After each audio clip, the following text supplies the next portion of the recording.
Prince of Persia: The Lost Crown is the latest installment in the series, the first new major release that they've had since 2010's The Forgotten Sands. It is a 2.5D side-scrolling action-adventure platformer, and it also includes some Metroidvania style elements. Now, I was only partially interested in this game, but then the early reviews started coming in and my interest was piqued beyond belief. This game has been scoring high, and I'm talking really high. I started to think, could Prince of Persia: The Lost Crown be the dark horse that Ubisoft needed right now? So when the opportunity arose and Ubisoft decided to provide me with an early review copy, I had to take it and see what this game had to offer for myself. So for this installment of At First Glance, you can thank Ubisoft for providing me with this opportunity to be able to share my thoughts and give you some early first impressions of the game. Now, the game is set to release this week, January 18th, 2024, but if you purchase the deluxe edition or subscribe to Ubisoft Plus, you are able to get early access on January 15th by the time this video drops. There's also a demo out now. I believe it's free and you can download it if you want to check it out, but you're not ready to make the leap to spend the money yet. Otherwise, hope this video helps you make your decision. Now, quick reminder, this is not a full-on review as I've only played the first couple of hours of the game, gotten a feel for the gameplay aspects, played a few boss battles. So I'm going to give you some general thoughts on the gameplay, the performance, and what I think about the story so far. With all that out of the way, let's get into how fun Prince of Persia: The Lost Crown is at first glance. Now, this was a major multi-platform release, with it coming out on Nintendo Switch, PlayStation 4 and 5, Xbox One, and Series X and S, as well as PC. Anything that I'll go over will be based off the fact that I've been playing on the Xbox Series S version, just as an FYI. Now, quick premise of the game is you're introduced as this hero Sargon, who is a young member, I think the youngest member of a warrior clan known as the Immortals. And so, not as to give away too much of the story, just know that Prince Hassan of Persia has been kidnapped and you must travel to the cursed city of Mount Konf to rescue him. Kof. I think it's Mount Kof. Now, right off the bat, I want to talk about the visuals. This game has very nice visuals. It starts off with this kind of scrolling images style cutscene that flowed straight into gameplay that was so smooth. I was actually wowed on stream in real time. Steven Shonen. Soundtrack hitting. Okay, that was a smooth transition.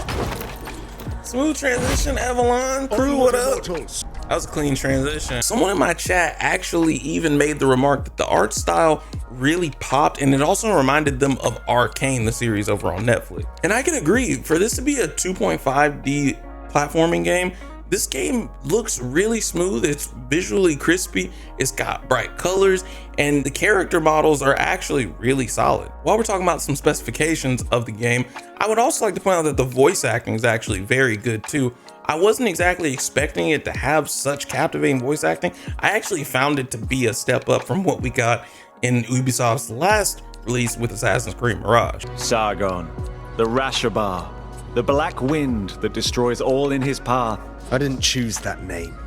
You need not worry. I do not attach any importance to these superstitions. Now, to bring up the fact that I played on Xbox Series S, I will say that I did suffer a couple of frame drops, nothing too drastic, but I think that just comes down to this game has very stark visuals, and I am playing on probably the lowest end machine that you possibly could play it on besides a budget-friendly PC. With it being on the console version, there is no way to really change anything about the visuals or prioritize anything like performance mode. That's probably due to it being a multi-plat release and cross-generation release, with it coming out on PS4 and Xbox One. But overall, I like the way the game played. It is very responsive, and with that, I want to start getting into the gameplay. Now, I knew that there would be platforming, but the platforming is incredibly solid. It takes me back to my old school days of playing games like Mega Man X or Crash Bandicoot on the classic PlayStation, because it's more than just jumping from one area to the other. There's platforming obstacles, there's platforming puzzles in the game. There was even this one moment to retrieve a secret coin. I had to actually land on it and then make it out of a certain area by solving a timed platform puzzle. It was really cool. As you play the game, you unlock new abilities or get new items that help you affect the environment to just further expand the platforming options. But with that adds on layers to the platforming puzzles that already exist. Another plus on this game, when it comes to moving around the environment and exploring the map, you have a bit of a semi-open exploration about it. I found myself diving into every nook and cranny trying to find treasures or secret passageways, new items and various checkpoints, you can definitely get lost in it. That's not a knock, but if your thing is to not really get distracted going around on a bunch of different side objectives, just be mindful of that. But as we talk about the map, I want to say that this game includes backtracking, but it is solid backtracking at that. Just about anywhere that I made it to and then I ended up dying and getting sent back to a further back checkpoint, it became relatively easy to get right back to where I was just because there being very good shortcuts that you unlock along the way. Another thing being that the items that you acquire unlocking new means to go places that you couldn't reach before. Because I was exploring every nook and cranny, I would find myself getting in situations where I couldn't actually get any further on the map, more than likely because I didn't have an item that was required to make it past the specific obstacle that I had reached. Next, I'll quickly go over the combat. The combat system was actually pretty in-depth. I was actually shocked at the variation that you have in it. Not only do you have a dodge mechanic, you're attacking, there's also the concept of a parry, and certain moves that can be parried when the enemy glows yellow allows you to do a parry finisher or parry special attack if it's a boss. Along with that, you combine your dodges with attacks, you get special moves with your Athra buildup to make powerful attacks or to provide healing for yourself. I only got as far as level 1 or level 2 Athra. I am curious on if there's level 3, 4, or 5. And then there's additional abilities that are unlocked through your amulets, things like having extra health, a companion bird to make a sound to find secret treasure when you're nearby. All in all, there's a lot of customization within Prince of Persia: The Lost Crown, as well as an expanded combat system. I haven't even unlocked all the traversal abilities or all the special moves yet, so I'm curious to see how much it'll build up over my course of playing the game. I did miss quickly going over the fact that the boss battles are very engaging. I think at this point I've played probably 3 or 4 bosses, and no 2 boss fights have felt the same to me, but each one has had their own particular rhythm that you kind of have to follow, and it actually even switches up on you partial of the way through. So combat really begins to feel like a dance as you combine in your parry using projectiles, your sword, your dodge mechanic to make for a really fun experience. Come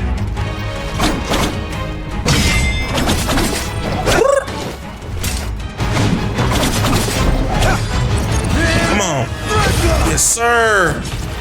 Nerd. Now, to give this game a little bit of a knock, again, I said it's not a bad thing, but you can get lost in it very easily. Not a lot seems to be explained to you when it comes to certain areas. Markers on the map don't necessarily indicate that you can't travel somewhere. Anyone feel free to let me know down in the comments below if I'm wrong, or maybe I missed some portion of tutorial aspect or markers on the map.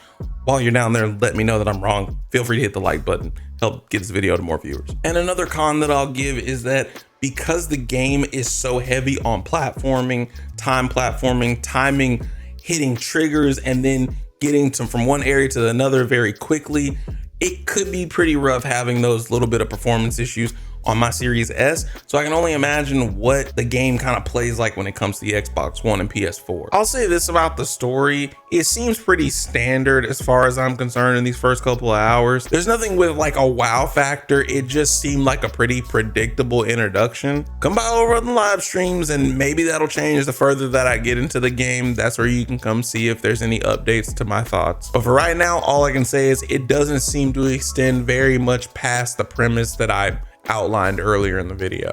But for this game to be as visually pleasing as it is, to have as in-depth a game mechanics as it does, and run relatively well, I'd say this is a solid release coming from Ubisoft. As far as the story engagement, I mean, it's kind of there. You're unlocking this mystery of the cursed area of Mount Koth. You're also learning more about your team and everybody that's a part of the Immortals. This isn't a con, but one thing I will say is that the dynamic that you get with the Immortals and some of the things that you see early on in the game, it almost made me wonder if this game could have launched with co-op. I think the only 2D platforming co-op that we've seen since It Takes Two was that Super Mario Wonder that came out last year. As much as I'm enjoying this game, I'd actually like to see that possibly be an expansion, considering you have these other members of the Immortals. I don't know if that changes by the end of the game. I'm just saying, if it doesn't, Ubisoft, you might have an opportunity on your hands. All of that to say, I think Ubisoft actually has a hit on their hands. Like I said before, this could be the dark horse that Ubisoft needed to start getting back in the good graces